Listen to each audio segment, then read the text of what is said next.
আসসালামু আলাইকুম, welcome to my new channel. তো আজকে তৈরি করেছিলাম খুব মজাদার রুই মাছের ভর্তা রেসিপি। তো প্রথমে আমি দুইটা রুই মাছ খুব ভালো করে ভেজে কাটা ছাড়িয়ে নিয়েছিলাম। তারপরে এখানে নিয়েছিলাম শুকনো মরিচ, রসুন খুব ভালো করে আমি এখানে ভেজে নিয়েছি, সাথে পেঁয়াজও ভেজে নিয়েছি।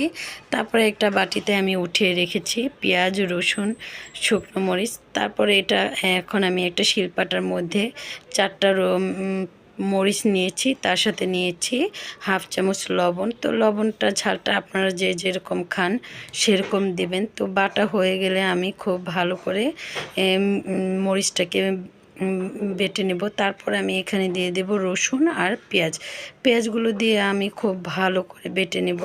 তো একবারে এটা বাটা হবে না, তার জন্য আমি 2 থেকে 3 বার এটাকে খুব ভালো করে বেটে নিয়েছি। আস্তে আস্তে থাকলে ভালো লাগবে না। তারপরে বাটা হয়ে গেলে এখানে আমি কিছু পরিমাণে ধনেপাতা দিব। ধনেপাতা দিয়ে আমি খুব ভালো করে এটাকে বেটে নেব। বেটে নিয়ে বাটা হয়ে গেলে এখানে আমি দিয়ে দেব যে ভাজা রুই মাছগুলো ছিল সেগুলো। তো সেগুলোকে দিয়ে আমি খুব ভালো করে আস্তে আস্তে বেটে নেব।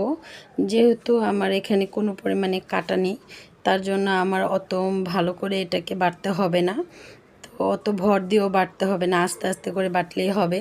তো বাটা হয়ে গেলে আমি এগুলোকে কেটে সুন্দর করে যে মরিচ পেঁয়াজগুলোর সাথে খুব ভালো করে মিশিয়ে নেব। তো মিশিয়ে নিয়ে আমি এটাকে আবারও বেটে নেব।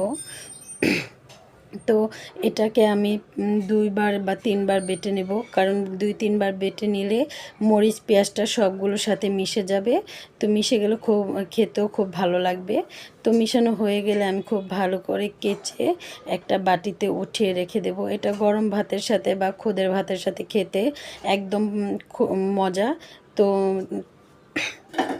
যদি ভালো লাগে তাহলে ভর্তার রেসিপিটা ট্রাই করবেন এবং সাবস্ক্রাইব করে পাশে থাকবেন। ধন্যবাদ।